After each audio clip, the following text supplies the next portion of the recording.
Hi there. Thanks for tuning in to Make This Happen, where we discuss an idea we've been dying to see come alive. Every week, my friend Alex Gonzalez and myself, Jay Yee, will bring you a product you never knew you needed.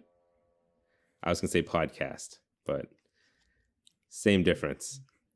Now, we brainstorm a podcast every single episode. That'd be a great idea for a podcast. A whole new podcast every single episode. Dedicated. We gain and lose fans all the time, depending on what we're good at. Oh, that'd be amazing. That'd be a great idea for a show. Maybe that should be a Make This Happen. That should be what we're doing. We're making a podcast about podcasts. Anyway, no, my idea this week, I teased y'all with board games. I love board games. I like board games as much as I love video games. The problem is I don't have that many friends, and I don't have that many friends that live close to you. Exactly. That could just come over every other day and just play some board games with.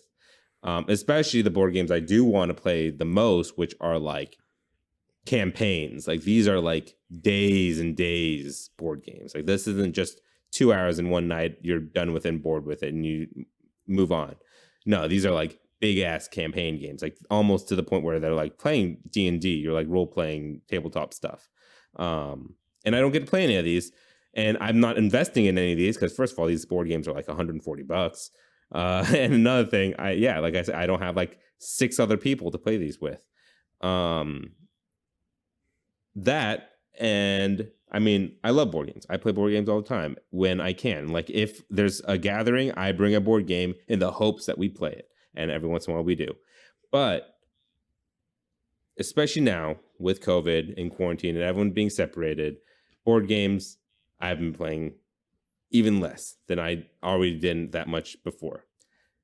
I want to create a board game that connects to Wi-Fi, and via magnets, it like Jumanji's other players' moves over a connected network. Obviously, we'd be having to pay. This would be like some Ouija board shit. So I'm thinking you turn it on, right? Yeah. And you press a button, you say play, and it says looking for players. Then all of a sudden music appears, and then maybe these pieces come out of the board, and they're like, they feel alive. Oh, that's crazy. I never thought about it being like playing random people, like joining like a random finding lobby type of deal. I thought of it more as like you like Jack in the Jackbox games, or like Among Us Party Pack. Yeah, where you like join a server, you know what I mean? Like you go to a website and like you join like a collected server. But I guess you could do a random. No, you definitely could do just like a.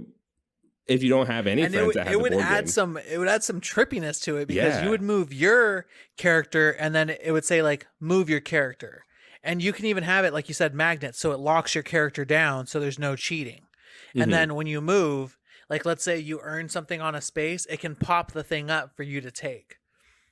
It could be really cool. Yeah. You could even sit there and like put a card in if you're using a card or ability, and then it can eat the card, scan it, and then show every other player what the card was. Also, I don't think this game will have to be attached to your smartphone.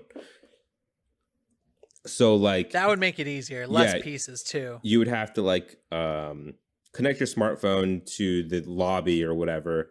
Probably like how Jackbox does it. We just buy like a website and then you just type in like that room code or whatever. And then on your phone, it'll have tabs like inventory or like a general list of stuff that you have to do. And even for smaller pieces, we could have the die be digital. You know what I mean? It doesn't have to be real life die, and you don't have to scan die that way. It could just be a digital die that you roll, you know? But the cards could all be real. And what the cards would do, maybe, like you put all the cards in an automatic shuffler, and then it'll bring up specific cards that you need. And then maybe some stuff will be on your phone. And there could be like animations that we put on the phone too. Yeah, so animations, I think cards will have to be basic, but it'll be really cool. Because I'm thinking of a Preem machine where like you insert the deck and you can hear it shuffle it, and then it'll give you cards. Yeah. Or maybe it could just all be digital in terms of like cards and stuff like that. Because then it gets a little that weird. way you where could do anti-cheating. Yeah, exactly. But that's I where do want a couple things to be on the map then. There has to be like character tokens. So those will have to be real that you can unlock magnet and unmagnet. No, I definitely think like all the player moves that you're playing online with, those their there has to be a tokens visceral will be element, moving. or else, Otherwise, it's just a video game. Right. So that'll be that. And maybe these tokens could like interact with the world like interestingly. Maybe instead of tokens, they're like marbles. And we have like, those marble machines, and like they go through like loop-de-loops and stuff. Like we make it so it's like cool, I see what you're saying. We'll add some kind of pinball elements to this board game. Right. And I think we could even mask it up and add like terrain so it's even more interesting to look at. Exactly. But then I would want it to be, how big is this thing gonna look, I would say it's like... I was thinking like a chess set, like a nice chess set, how it's like yay thick, and instead of there being drawers, it'd be inserts and stuff, and it would be probably a little heavy. Yeah. I was thinking chess set size, or like Settlers of Catan size, just more vertical high. And then it's gonna have like what I imagine to be a pretty big map, and like it has like structure to it, kind of like if you have like a Game of Life set where there's like stuff that you have to like insert into the map, and it like raises it up vertically a little bit, and then you'll have to put the token. Marble was just an idea. Maybe that will get a little too crazy with all the ramps going around everywhere, but maybe like a Jumanji token that you put somewhere, and it brings it through this map under caves and into like little ravines and stuff like that. Just all over this map. And it's going to be pretty heavy, obviously, because there's going to be magnets and like electricity kind of like working through this whole thing. I assume when you buy it, it comes in like a big box, and then you just kind of like open it up from the top, and it's just already pre-done for you. And I want this to have really nice sounds. Not only sounds like coming out of your phone, but like I want it to sound mechanical almost as it moves through. Because I don't know why, that really makes me feel good, and it gives me the interpretation of quality. Yeah, kind of like when your DualSense make noise depending on certain rumbles it does. Like it's like dunk dunk dunk dunk. Yeah, you're like, oh, that's nice. Yeah. I also imagine like maybe it lights up even in certain areas. Like maybe one of the tokens, like if you bring it through a certain path, it will take him through a volcano, and the volcano starts erupting, and then there would be like the sound effect from the board, and then like light ups and stuff like that. And a special effect when you win.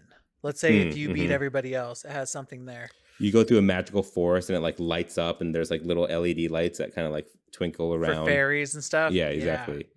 Yeah. I also imagine, I guess, how this board game works. Maybe everyone starts there's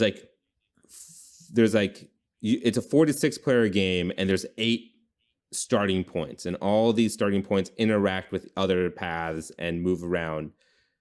It's pretty complex, where people will cross paths multiple times. And I would assume it's kind of like life, or like Mario Party, where it's like choose your own adventure, where you choose your path, and then your cards will kind of will dictate which path you choose and how you're going to choose it, depending on how many moves you rolled and what the paths lead to, in correlation to how many moves you roll to what it does when you land on that space, like Mario Party. You know what I mean? Like when you're at a fork and you only have 4 moves left, you're like, I could go right, 4 moves will take me into a Bowser. If I move left, 4 moves will take me to a +3 for coins, right?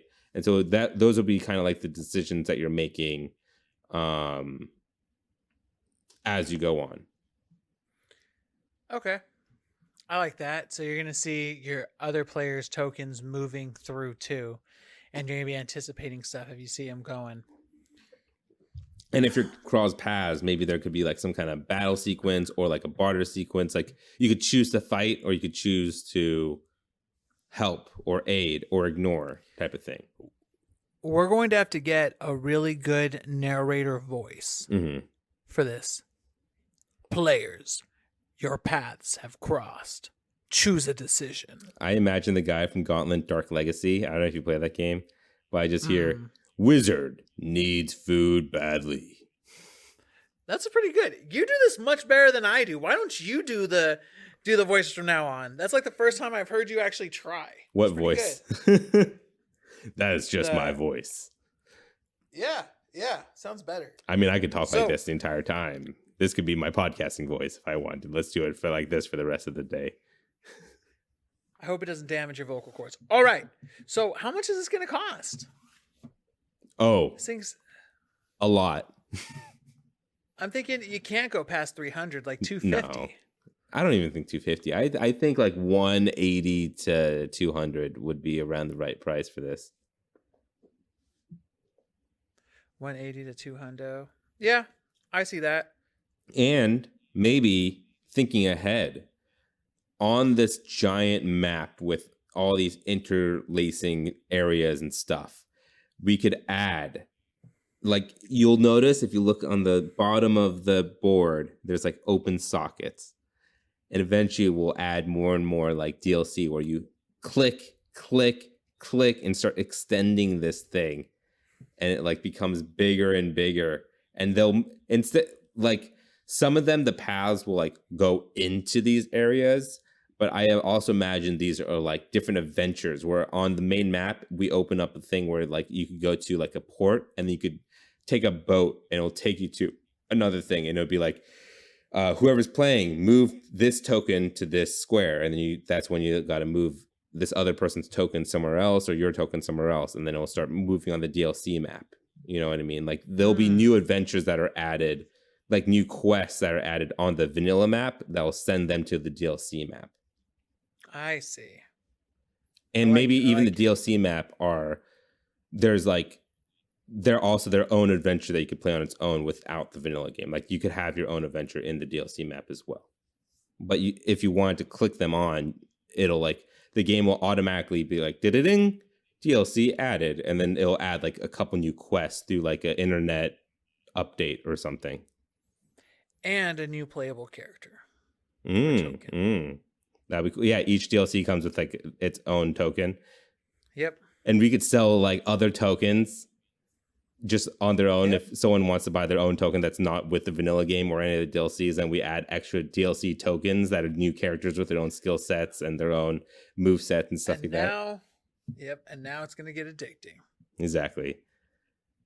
Well, I guess D&D, make this happen.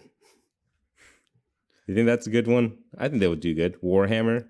I was thinking, Wizards of the Coast. I don't know. Yeah, I don't know. They make magic. Thanks for listening. Oh wait, what were you gonna say? Blizzard Entertainment. Oh yeah. Wizard sounds right. Yeah. Thanks for listening. If you have any suggestions or products you'd like to see talked about, feel free to write in at apphoundgames@gmail.com.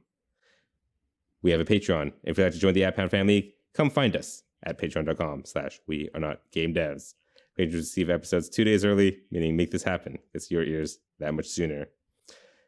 If you enjoyed the show, take a second to give us a review on Apple Podcasts, Spotify, Google, Play Store, and more. Catch you guys next Sunday with Alex's idea that I think he went on his phone to look up what his idea would be. Sweaters, as he just came from somewhere significantly more cold than he is now. Yeah. Wait, it's not about style all the time. That's not what jackets are for, Alex. They're for warm. What?